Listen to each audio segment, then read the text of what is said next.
You are listening to the Fly the W670 podcast, season 3, episode 87. Let the 2024-25 offseason begin, Crawly. Don't forget to listen, download, review, most importantly, subscribe to the podcast. Follow on all the socials, Fly the W670 on Twitter, Instagram, Fly the W on Facebook, or you can email us at flythew670@gmail.com. All right, Crawly, we have a World Series in the books. It didn't quite go as far as you and I had both hoped. Yeah, you just saw, okay, the Dodgers were up 2-0, and they're coming back to New York, and maybe the Yankees having home field advantage could turn things around. But as we know, after last night, it did not, and the Dodgers are the 2024 World Series champions. What happened to the Yankees in the Big Apple? I actually had an uncle who was at the games on games at game 4 and game 5. So, see the guy that was giving Mookie Betts the business? No, not him. But Monday night, Shohei's sling. Remember in game 2, Dustin, Ohtani separated his shoulder on a stolen base attempt late in the game. Ohtani texted his teammates from the clubhouse to let him know that he would play in game 3. Before the game on Monday night, though, Shohei was shown wearing a sling. And I'm looking at this, Dustin. You see this if you're on the 670 The Score YouTube channel. He's got a sling. His shoulder's kind of being held by that thing. But he ended up not having a really good World Series. You have to wonder how much it affected him at the plate. Before the injury, he was 1 for 6 with a walk in the 3 game. And in the 3 games after the injury, he was 1 for 11 with the walk. So, I mean, do you think this was more of an injury thing for Shohei, or do you think he was just kind of struggling with the series? What do you kind of attribute the numbers? A little bit of both. It was a bad slide. I know you and I disagreed. I disagree with David Haugh about why in the world he was even bothering to steal when he was. And I know he's, the 50-50 man and all that jazz, but just seemed unnecessary. I mean, listen, at the end of the day, they won the World Series, and that it's not a spoiler alert. Not like we're, what's going to happen is we're okay. I mean, so he did what he wanted to do. He signed a massive deal, deferred all his money somehow, some way, and won a world championship the first year that he got into the postseason. Right? You think Mike Trout is a little jealous right now? Who knows about Mike Trout? I don't. Is that guy ever want to get out of Orange County? I mean, he seems like, he's been in Chicago 3 times in his career and played once. Shohei jumped ship, and now he's holding the commissioner's trophy. So looked like a good move. Speaking about Shohei, first inning, Clark Schmidt walks Ohtani to lead off the game. He gets Mookie Betts to fly out, but then Freddie Freeman continues to torment the Yankees. 2-run blast puts the LA up 2-0. The Dodgers would add to their lead in the 3rd on a Mookie Betts RBI single to score Tommy Edman. They'd add one more run in the 6th on a Kike Hernandez RBI single. Now, Dustin, I'll try to do my best Bernstein impersonation. Bueller. Walker Bueller on the mound, and he shuts the Yankees down. He pitched 5 innings, gave up 2 hits, no run, 2 walks, and 5 Ks. Those 2 hits both came in the 4th inning. But when you take a look at what Walker Bueller's done in the postseason in his career, this comes from StatMuse Baseball, which is a site I like to go to. But he's appeared in 3 World Series games. He appeared in 2018 Game 3, 7 innings pitched, 2 hits, 0 earned runs, 7 strikeouts.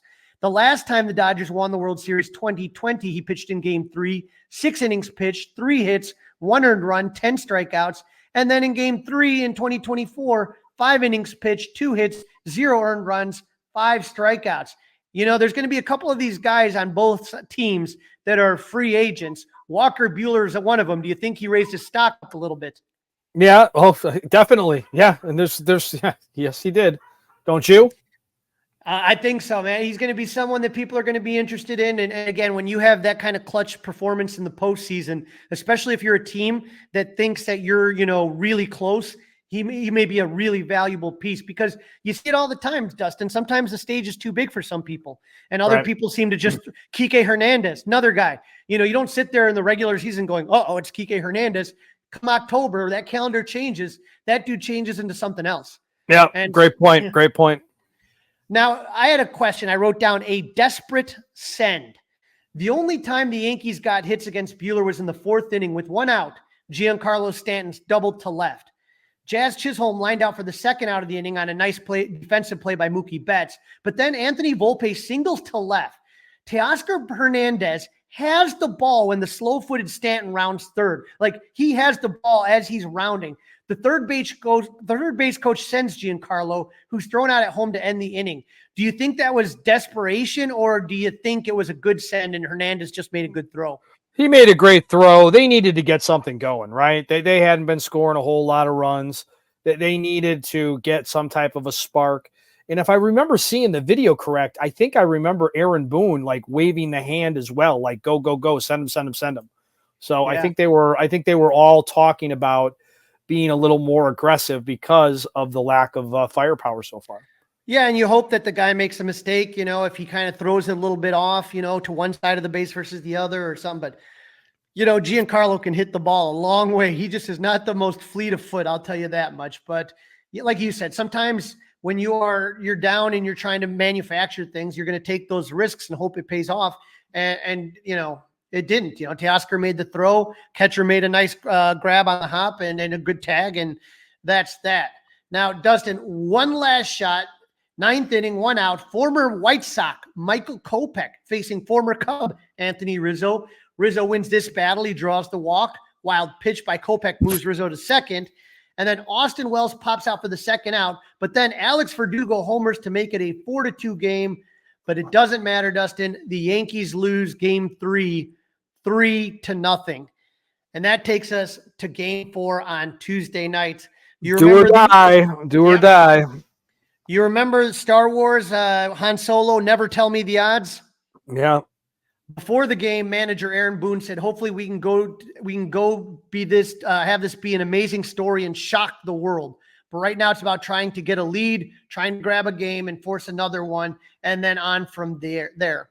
The Yankees probably didn't want to hear these odds be about teams that fell behind 3-0 though.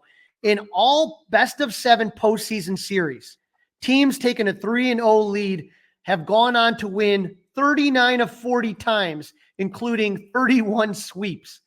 Just 2 teams down 3-0 have ever forced a game 7, the 2020 Astros, who lost to the Rays in the ALCS, and most famously, the 2004 Red Sox, who beat the Yankees in the ALCS down 3-1 to come back and win game 7 and go to the World Series where they ended their curse. In the World Series, though, Dustin, in the World Series only, not talking about championship series or nothing, no team down 3-0 in the World Series has ever even forced a game 6, much less a game 7. Yeah, it's pretty wild. The Yankees are the Yankees, man. They're gonna try to make history. And Freddie Freeman again, not the start New York wanted. Mookie Betts doubles. Freddie Freeman homers to put the Dodgers up 2-0. It was Freeman's 4th homer in as many games in the series. He joined the Astros' George Springer in 2017 as the only players to go deep 4 games in a row within a single World Series. And he extended his personal World Series homer streak to a record-setting 6 games when he was with the Braves in 2021. So in 6 straight World Series games, this guy homers. I don't know would you have pitched him if you were the Yankees? I mean, probably not, right? I mean, but he's batting behind Ohtani. If Ohtani had been getting on the base the way he had been, this series could have been even wilder, right? I mean, but you have Ohtani, and then you got Betts, and then you got Freeman, and then behind you got Teoscar Hernandez, and you're not saying these guys aren't good, but Freddie Freeman to me was just like, that was video game stuff. That was just ridiculous. Yeah, and a good guy, happy for him, deserved it. Good for him. Now, the Yankees had a chance to tie it up. They had runners at 2nd and 3rd with only 1 out, but only came up with 1 run on an Alex Verdugo ground out.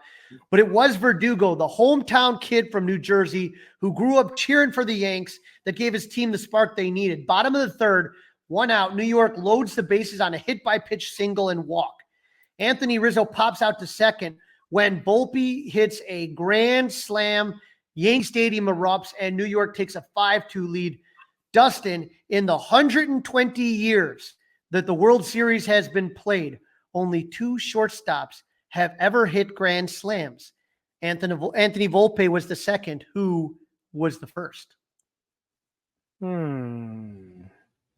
Little trivia for you here. I'm trying to throw you off here. That's a good one. Two shortstops in World Series history to ever hit a grand slam. Addison Russell? Addison Russell is correct. Game 6 versus Dan Otero. Josh Tomlin loaded him up. Otero came in, and boy, oh boy, Addison Russell hit that one. So, for the Yankees, obviously that's going to open up the floodgates. Dodgers were able to score 2 more in the 5th. That made it a 5-4 game, but in the 6th, Austin Wells hit a solo home run to increase the Yankees' lead to 6-4. And then the floodgates opened in the 8th. New York scores 5 runs. Former Cub prospect Gleyber Torres hit a 3-run homer. Aaron Judge with an RBI single. Was he waking up? And then Alex Verdugo hit a fielder's choice that plated the other run. Yankees would win this one 11-4. And I don't know about you, Dustin, but I'm sitting there going to myself, okay, now all of a sudden the Yankees. Now we got something cooking, right? Absolutely. Yeah. But if you looked at the game, it was another bullpen game. And it's just like, I know I don't want to blame anything as far as the Yankees or as far as the Dodgers are concerned. The amount of injuries that they had in their starting pitching, the fact that they still made it to the World Series was just incredible. I mean, obviously they had a lot of offensive talent. They had a good bullpen, but the amount of pitchers that they lost in the year, I don't want to hear come January and we go to CubsCon, oh, well, we had injuries. Well, if you have a better team, you're deeper, then you can work around those injuries. The Cubs didn't, the Dodgers did. And so for me, I'm sitting there though, thinking to myself, man, that was one heck of a game. Let's see, maybe the Yankees still have a chance to win this one. Yep. Yeah, I thought they did. I thought it was going to be a series. Now, Dustin, as good as it was for the Yankees, the team, what about those Bronx bums, right? Now, again, the Yankees, the fans had a great win. There were 2 incidents, though, in Game 4 that gave Yankees fans and the organization, Dustin, and the organization a black eye. 2 instances. 2 instances. Yep. 2 incidents, right? Bottom of the 1st, Gleyber Torres hits one towards the right field wall in foul territory. So think about the mirror image of the Bartman ball, right? Yep. Now, the difference is that this ball was not in the stands. Mookie Betts jumps to make the catch. The ball's in his mitt. And then if you're watching on the 670 Score YouTube channel, I'm using air quotes. This Yankees fan, literally is tearing open Mookie Betts' glove, struggles to get the ball away. The guy next to him is grabbing Mookie's hand and his other arm, right? Yeah, they had both. They had both of his arms, right? And so the umps rightfully call it fan interference. Torres is out, and as per protocol, the fans are removed from the game. But the story gets worse from there, Dustin. ESPN beat writer Jesse Rogers runs into, he's the Cubs beat writer, obviously. He runs into these guys at a bar after the game. He didn't run into him. He went after him. He went looking for that story. He didn't run into him. Either way, He followed them out of that stadium, Crawly. I know Jesse. That's what Jesse does. That's a good job. But he went after those guys. He didn't just happen to be having a beer after the World Series and, oh, look who's here. All right. So you think he left the World Series game? I do. I think he left the World Series. That became his story. There's a bunch of guys. Everybody's got a story. That's a really interesting story. So he went and followed. He wanted to find out who those 2, clowns or bums or whatever you want to call them were. And he found out, put out a very interesting story on these guys. Well, you're talking about the story. And so, he sees these guys at a bar. He follows them to the bar. Here they are. He writes a story about it. And in there, they're season ticket holders. They're season ticket holders, 100%. And they are morons because they tell Jesse, not only are they morons because of what they did to Mookie Betts, which was completely unacceptable, but Dustin, they tell Jesse, oh yeah, they kicked us out right away, but they told us we could come back to the next game, Game 5 tomorrow. And that set off a firestorm. Yep. That sets up a firestorm. And now the MLBPA says, oh, wait a second here right now, right? They said, here's a quote: the MLBPA takes player safety and security very seriously, including and especially at the ballpark. This is from Tony Clark, the head of the Players Association. As with every incident at the ballpark that affects players, we have been in regular contact with league security officials since last night's incident and will be closely tracking both the response to that incident and the protective measures taken going forward beginning tonight.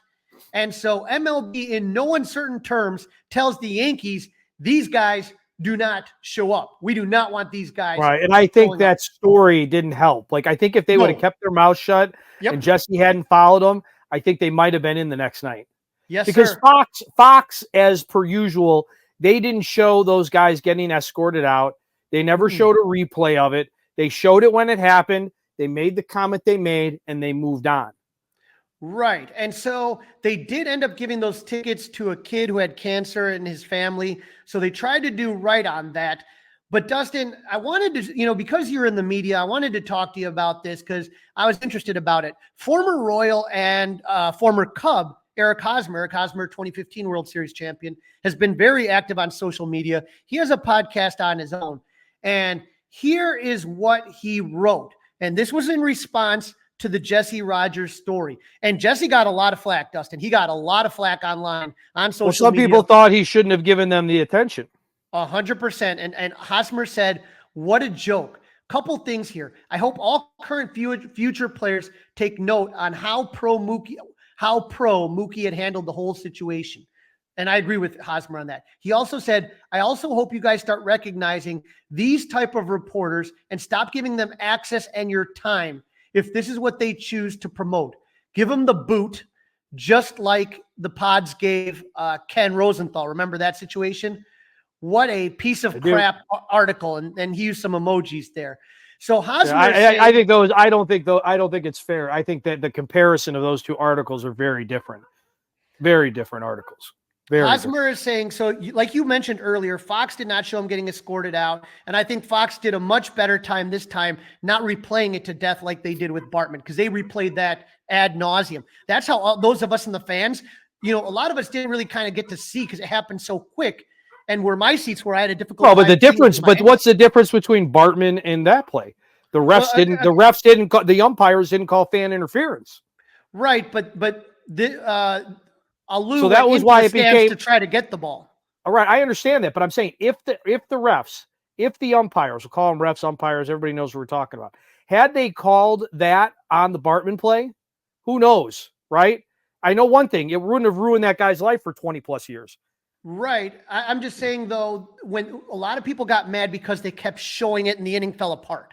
They didn't re-show it. And a lot of times you see this in baseball games. If guys streak on the field or run on, they will not show the people. They will not give them the attention. They don't show it again. Right. So should Jesse have written the article, and whether he followed them, whether he found them, whatever happened, should he have written it, or was that? Yes. Yeah. I think he should have.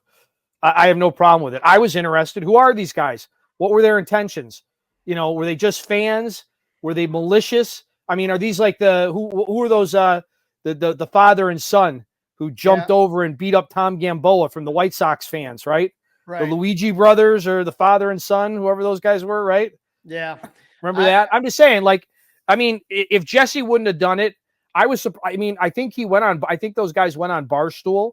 I thought maybe WFAN might put those guys on.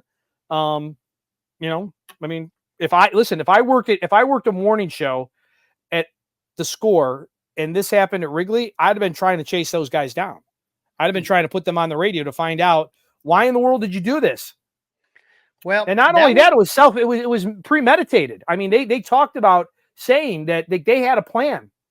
If they could do anything they could do to help their team win. I've always talked about a plan myself, but it was to accidentally knock the glove out of the way, make it at least look like an accident. I mean, it said they took it too far, clearly. Yeah, that didn't look like an accident, no. Just go oops and knock the glove, bang into him and just try to pretend like you're going for the ball. Right. Whoopsie. Not rip it out of the guy's hands. But speaking of Yankee fans doing crappy things, for the last few years, MLB has had a tribute called Stand Up to Cancer. And that's where players from both clubs, the broadcasters, the fans, they all write someone's name down of someone who fought or died from cancer in their lives. They do it at the end of the fifth inning. And during the moment of silence, they asked for a moment of silence. One fan shouted clearly during the broadcast, "You suck, Freeman," to Freddie Freeman. Freeman was holding up a card that said, "I stand up for my mom," during the moment of silence. He lost his mom to melanoma when he was only 10 years old. Dustin, I don't care, what Freddie Freeman did to the Yankees. He's not like doing anything bad. He's just playing well against them. But to sit there, there's a somber moment. There's a time and a place. You don't have to sit there and be an ass like that when you're just trying to remember people, even if you didn't know.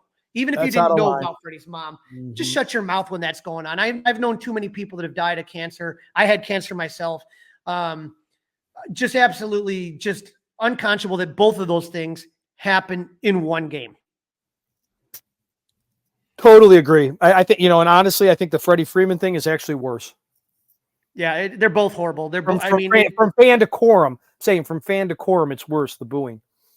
They're, like I said, for me, it's 6 in one hand, half a dozen in the other. It was a really bad look for Yankee fans.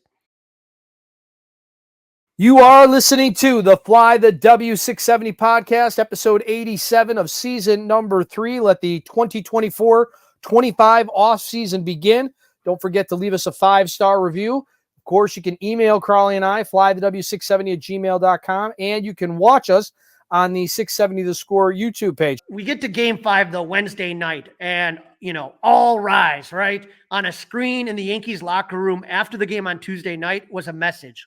Win tomorrow, fly Thursday, right? And that's the Yankees' plan with 1 on and 1 out. Aaron Judge, who hadn't hit a home run, Dustin, since August 17th, hit a 2-run blast to get Yankee Stadium rocking. Chaz Chisholm makes it back-to-back jacks. New York with an early 3-0 lead. They would score another single in the second on an Anthony Volpe double and an Alex Verdugo single. That would be it for Dodgers starter Jack Flaherty. 1 in the 3rd inning, gave up 4 runs, 4 hits, 1 walk, 1 strikeout, and he gave up 2 home runs. That's pretty bad when you give up more home runs than innings pitched. Yeah, especially in a World Series game. Now, speaking of home runs, Giancarlo Stanton hit his 7th home run of the postseason, and in the process set the record for most home runs by a Yankee in a postseason run. Dustin, take a look at this here. Stanton had 7 home runs in the 2024 postseason. He was already had the record, tied for the record with Alex Rodriguez in 2009 and Bernie Williams in 1996. That is pretty incredible company when you can say you hold the Yankee record for most postseason home runs in a postseason the new Mr. October, right? Unbelievable.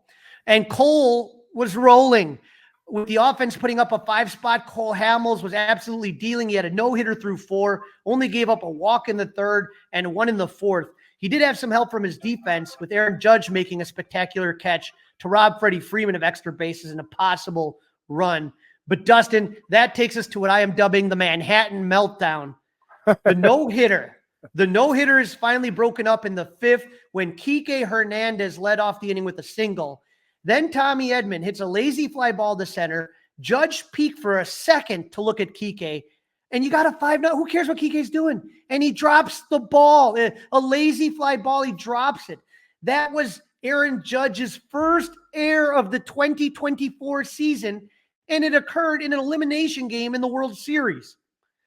Now, with runners at first and second and no outs, Will Smith hits one to shortstop Anthony Volpe. He tries to throw out the lead runner at third, but his throw was bad, and Chaz Chisholm couldn't make the play.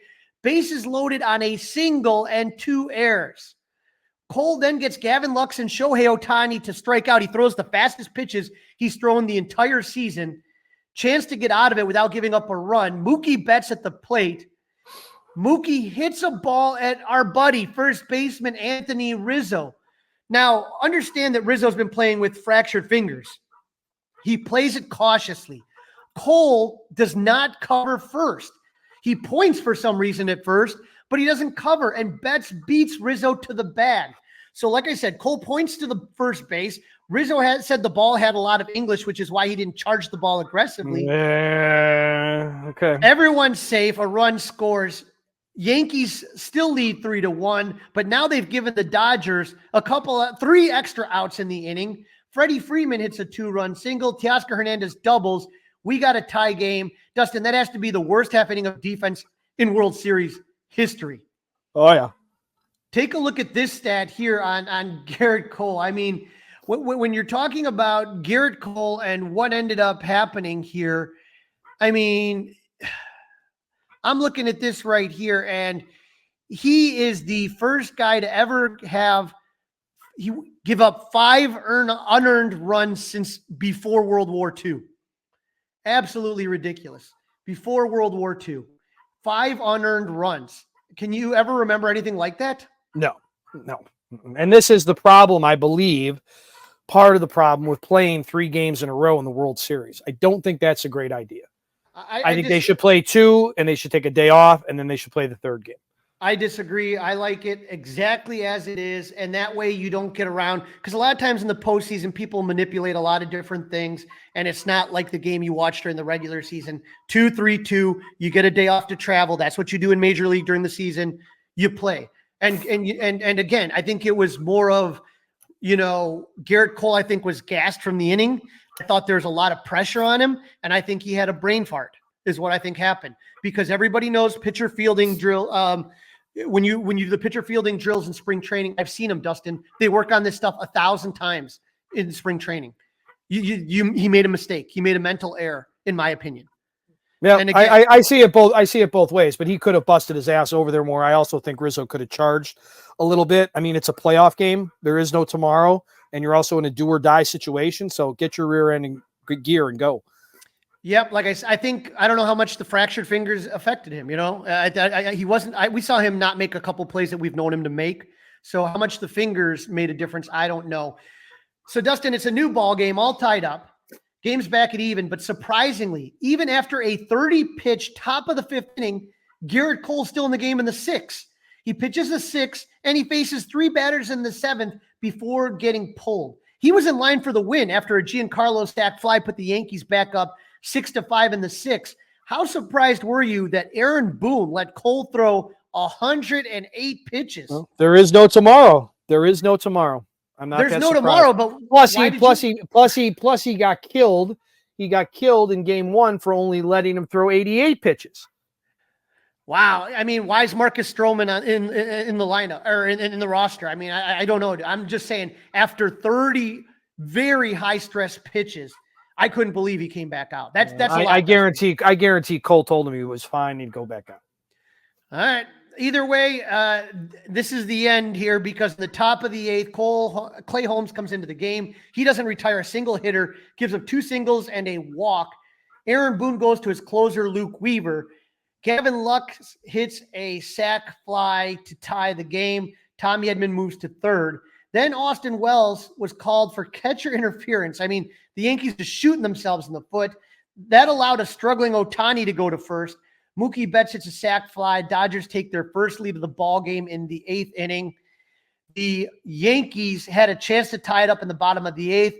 1 out. Aaron Judge doubles. Chaz Chisholm walks, but Giancarlo Stanton flied out. Rizzo struck out. The Yankees were 1 for 10 with runners in scoring position on Wednesday night. And how about this one, Dustin? 9th inning. Who comes out? Walker Buehler. After throwing 76 pitches 2 days before on Monday, he got Anthony Volpe to ground out and Austin Wells and Alex Verdugo to strike out swinging to pick up his first career save. Look at this. This is unbelievable here. This is Sarah Lang from Sling on Sports. Walker Buehler saves since graduating high school.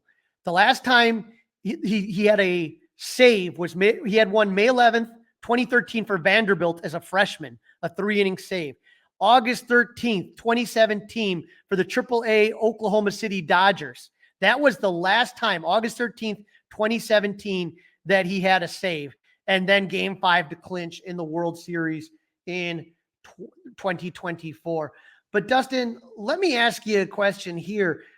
I'm just looking at this and I mean, I don't know. You don't know that Clay Holmes is going to pitch as bad as he did, but in the 8th inning with a 1-run lead, you're not going to go with Luke Weaver to pitch that 8th inning and then with whoever you got to go the 9th. You know what I mean?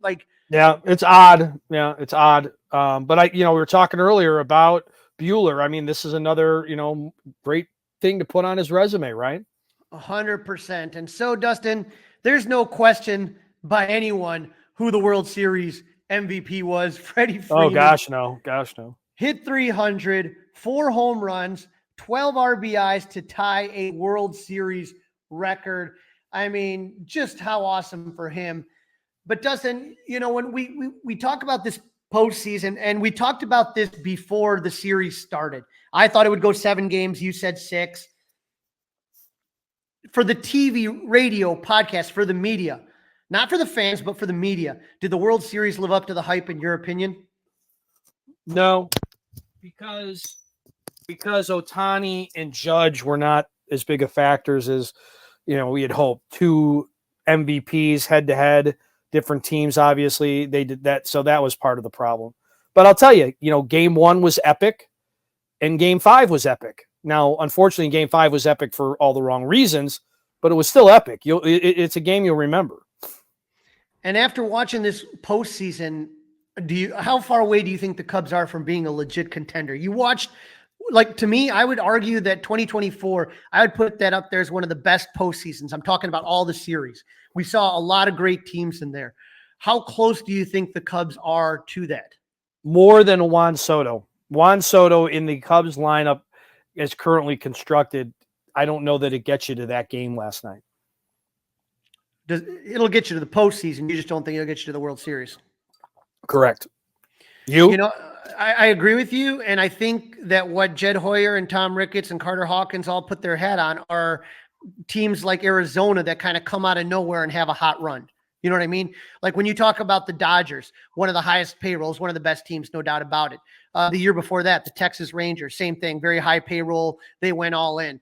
But then you look at a team like the Diamondbacks who had a low payroll. Or if you take a look at Cleveland, you kind of go, well, maybe we can do this without having to spend X amount of money. And I think that honestly is the thing that they kind of look at more than anything.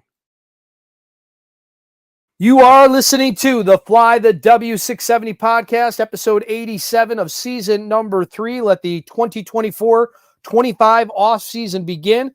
Don't forget to leave us a 5-star review. Of course, you can email Crawly and I, flythew670@gmail.com, and you can watch us on the 670 The Score YouTube page. All right, Crawly, World Series in the rearview mirror. It's time to get all the Cub fans lined up with the important offseason dates. So, you know, MLB usually has that blackout in the World Series, but now that it's ended, even a little bit before, news was starting to break. Will Venable, 9-year MLB veteran, was named manager of the White Sox. There's a Cubs tie here. In 2017, Venable was named a special assistant to Chicago Cubs president Theo Epstein. In 2018 and 19, he served as the first base coach for the Cubs. He interviewed for the Cubs managerial opening after Joe Madden was let go in 2020, and he stayed on David Ross's staff and was moved to third base coach for the 2020 season. He then goes and works with Alex Cora in Boston, and then he goes to work for Bruce Bochy, and they win a World Series last season in Texas. But Dustin, how shocked were you? Because to me, there is no doubt. I've been hearing Will Venable, everybody talking like Jack Flaherty for the Cubs, or not Jack Flaherty, but their bench coach, Ryan Flaherty. But I've been hearing about Will Venable being a unbelievable managerial candidate that everybody was tripping over. I heard that after the Mets struck out on Craig Counsell, that they were looking to get Will Venable to. And Venable declined. He wouldn't even interview with the Mets. And everybody thought that Bochy, being an older guy, was about to kind of wrap it up and the reins would be turned over to Venable. And then all of a sudden, he agrees to the White Sox. I mean, if he would have gone to the Mets, he would have had a payroll that you wouldn't have dreamed about. Whereas the White Sox can't even get a plane. It's like the propeller plane from the movie Major League. Why would he do this? I have no clue. Well, I mean, there's got to be a reason, and that's hopefully one of the things. I did not listen to the Zoom today. They're also going to have an in-person press conference on the 8th, so a week from Friday. And, why did you turn down the Mets job? A chance to interview is a question I'd love to hear. And why would he want, if he has his choice of jobs, no offense to me, out of 30 teams, there's only 2 jobs open, though, right now, Crawly. 2. You know what? The Marlins and the White Sox. Take your time, Dustin. What's the difference? What's one more year? He could have had a better job last year. What's one more year and wait to see what opens up? If you're telling me the jobs that I definitely would not want, it would be the Marlins, the White Sox, the A's, and the Angels. Those 4 organizations, I would be like, nah, I'm good. I'll do what I'm doing right now.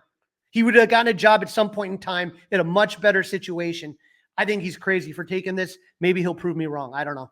Yeah, we'll see. I mean, it's only 1 of 30. Don't know how many years. I'm guessing he's not making a ton of dough, but maybe he thought that he was going to sit around and wait for Bochy to walk away. And maybe, you know, Bochy's been rejuvenated a little bit and is not going anywhere anytime soon. So he's striking while somebody wants him. Maybe he got 5 years. Maybe. I don't know.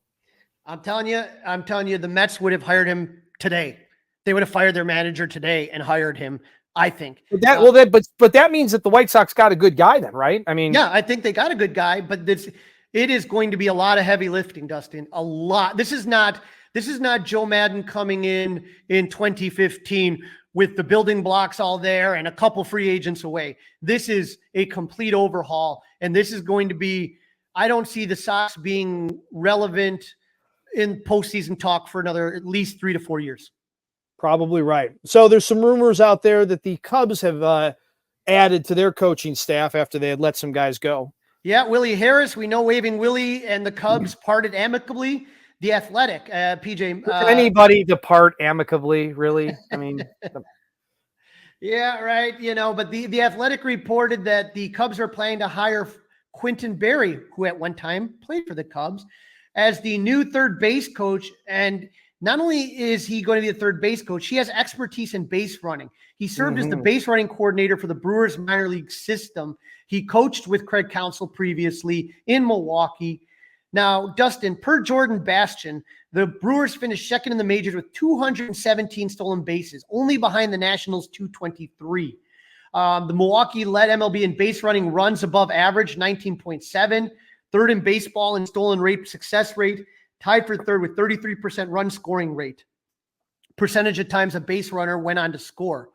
Now, the Cubs did okay in the team base running, but as the season wore on, a lot of that had to do with PCA getting called up. They ended up with 143 steals, 8th in MLB, 10.7 base running runs above average. But the thing that we talked about, Dustin, they had 59 outs on the bases, trailing only the Reds with 66 for most in the majors.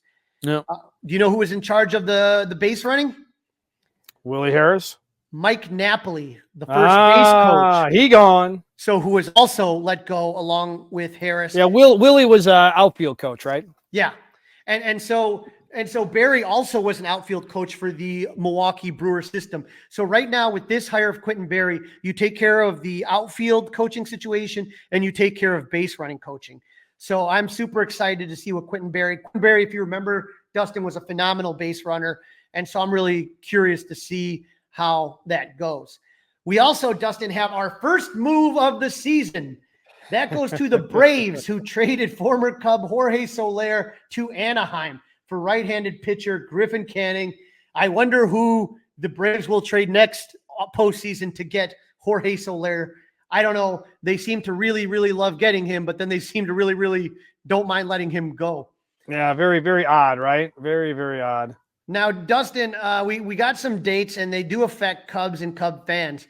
On November 3rd at 7:30 p.m. Central Time on ESPN, Rowling's Gold Glove are going to be announced. There are 2 Cubs in contention. So that's going to be this Sunday, I believe, on ESPN at 7:30. That is going to be the shortstop and the left fielder. So Dansby Swanson and Ian Happ are up for the award. They are defending their award. I would be surprised if either of them did not get it. Yeah, we'll have to wait and see. That's for sure. And be happy for either one of them if they got it. How about any other dates? We got a big date coming up with Cody Bellinger, right? The clock is ticking. Well, right now, clock is ticking. First day after the World Series. All eligible players become free agents. And so this is the 5-day quiet period. So right now, free agents are allowed to negotiate only with their own team. Okay. So if you're talking about Walker Buehler, the Dodgers have 5 days to talk with him. And so the trade freeze is now lifted, as the Jorge Soler trade shows you. So you can trade between clubs, but free agent signings, you can only re-sign with your team if you're a free agent for the next 5 days. 4 days after the World Series is the last date to request waivers. So you can't put anyone else on waivers. That's done until next spring. And then 5 days after the World Series, Dustin, this is what you're talking about. This is what the Cubs are looking at. There's all sorts of things going on pretty soon here. The deadlines for teams and players to make decisions on contract options. Okay. It's also the deadline for clubs to reinstate all players on the 60-day injured list and the deadline for clubs to tender qualifying offers. The quiet period ends, so any MLB free agent period can sign with any other club starting 4 p.m. 5 days after the World Series. So we're talking on Monday. On Tuesday. So that is coming up. And so, Dustin, that is going to be interesting. November 4th through the 7th is going to be the GM meetings in San Antonio. And then November 19th is the deadlines for players to accept or decline a qualifying offer. It is also the deadline to add players to the 40-man roster to protect them from the Rule 5 draft. So that, Dustin, like, for example, there's going to be the Cubs have a lot of really good talent that they're going to need to protect. So guys like Brennan Davis are going to be taken off the 40-man roster, and guys like the left fielder in Iowa are going to be brought up, right? Owen Casey's going to be put on the 40-man roster at that point in time. So you want to protect him from the Rule 5 draft. The winter meetings in Dallas, December 9th through the 11th. And so it gets really kind of interesting here. But the one that we're really looking for right here is like you said, you only have 2 free agents the Cubs have. And one of them is Kyle Hendricks, which I think we know the answer to that, Dustin. That is bye-bye. I don't think he's coming back. So the Cubs have 5 days to negotiate with Kyle Hendricks, which I don't think they have any interest in. They also have 5 days to negotiate with Jorge Lopez. So the Cubs only have 2 free agents, Dustin, this offseason. So I don't see Hendricks coming back. I think they'd like Jorge Lopez, but he may have priced themselves out for what they like to pay for bullpen pieces. You know what I mean? Yep. They do need to rebuild that bullpen, though. Cody Bellinger. This is the one, Dustin. $27.5 million player option. So that's that 5 days we're talking about. And so in that situation, if he opts out, that's going to free up a lot of money. If not, lots of money. He has another option for 26. Now, all the buzz, Dustin, is Bellinger's opting out. I mean, there is a lot of smoke right there. I don't know if there's a fire, but that's fine. But who's paying him? Like, that's what I want to know. Okay, opt out. Who's paying him? Don't know. Don't know if he wants. I mean, he could do something similar to Stroman where he gets maybe roughly about the same, but maybe more years. So he's in one place at one time. I don't know. We'll look at the free agent class and we'll kind of see who's out there. We'll do that obviously in the next show, but we'll have to see. You never know. Veteran lefty Drew Smyly has a $10 million mutual option for next season. And so, the Cubs are not going to be wanting Drew Smyly back next season. So Drew Smyly will be gone too. They will not exercise their half of the option. So at that point there, when we talked about players eligible for arbitration, remember all the guys that we talked about, the big names that when we looked at this list, Justin Steele, I would say, is a big one. Isaac Paredes is a big one. There's a lot of guys that I don't know if the Cubs are going to extend a contract to. Christian Bethancourt, Nick Madrigal, Patrick Wisdom. I think Mike Tauchman maybe. Yency Almonte and Edward Alzolay are both injured. Colton Brewer, Jimmy Hergert, Julian Merriweather would probably be another guy, but I think the rest are not going to get tendered. So I would say Steele, I would say Merriweather, I would say Tauchman and Paredes. I think the rest will be non-tendered. That would be my, opinion. So I mean, that makes sense. It's nothing to argue about. Yeah, sure, that makes sense. No problem. So, Dustin, I think next time we get talking, we got to look at the free agents, kind of see what's happening and maybe see what Scott Boras is thinking as far as the opt-out and Cody Bellinger, and see what the Cubs' needs are. This is the point, Dustin, where, I know fans may think, World Series is over. There's nothing going on. There's going to be a lot of things going on, and we are going to be here to cover it all. Absolutely. And the other date, Crawly, that counts First time a baseball game counts in 2025. Cubs, Dodgers in Japan, March 18th. So set yourself a reminder. That's a wrap. Don't forget to listen, download, review, subscribe to the Fly the W podcast. Follow on all the socials, Facebook, Instagram, Twitter, and email us, flythew670@gmail.com, and watch us, that's right, by subscribing to the 670 The Score YouTube channel. All right, Crawly, get that free agent rankings going, and we'll get back together soon enough. Yes, Dustin, and I just want to quote the great Cubs player Rogers Hornsby, who once said, "People ask me what I do in winter when there's no baseball. I'll tell you what I do. I stare out the window and wait for spring. Go Cubs!" Hey guys, it's Crawly. Thanks for watching. If you enjoyed this video, please don't forget to give it a thumbs up and subscribe to our channel for more content like this. If you want to see more of our videos, be sure to check out our playlist and let us know what you think in the comments below. Also, don't forget to follow us on social media to stay up to date with our latest episodes. Links are in the description. Thanks again for watching, and we'll see you in the next video. Go Cubs!